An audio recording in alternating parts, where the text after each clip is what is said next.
ఒకానొక సందర్భంలో నారదుడు వైకుంఠానికి వెడితే ఆ వైకుంఠంలో లక్ష్మీదేవి ఒక్కతే ఉన్నది, నారాయణుడు కనపడలా. అమ్మా అయ్య ఎక్కడ ఉన్నారు అని ప్రశ్న వేశాడు నారదుడు. ఎప్పుడైతే ప్రశ్న వేశారో వెంటనే అమ్మ చెప్పింది, నాయన లోపల పూజ చేసుకుంటున్నారు అని చెప్పింది. ఆశ్చర్యపడ్డాడు నారదుడు.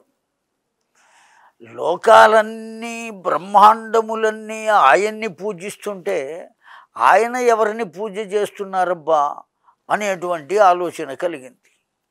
అదే ప్రశ్న వేశాడు అమ్మతో.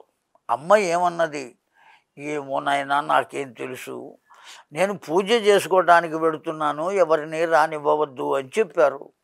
కనుక ఎవరిని రానివ్వవద్దు అన్నారు కనుక నేను కూడా లోనికి వెళ్లకుండా ఇక్కడే కూర్చున్నా. ఒకవేళ నీకు స్వతంత్రం ఉంటే వెళ్ళగలిగితే నీవు వెళ్ళి దర్శించు, ఎవరికి పూజ చేస్తున్నారో తెలుస్తుంది కదా నీకు కూడా అని చెప్పింది లక్ష్మీదేవి. వెంటనే నారదుడు మెల్లగా తలుపు తీసుకుని లోపలికి వెళ్ళారు. లోపలికి వెళితే నిజంగానే నారాయణుడు అర్చన చేస్తున్నారు, పుష్ప అర్చన. ఎవరికి అర్చన చేస్తున్నారు అంటే ఆయన ముందు ఓ చిన్న మట్టి కుప్ప ఉన్నదట. ఆ మట్టి కుప్పకు అర్చన చేస్తున్నాడు.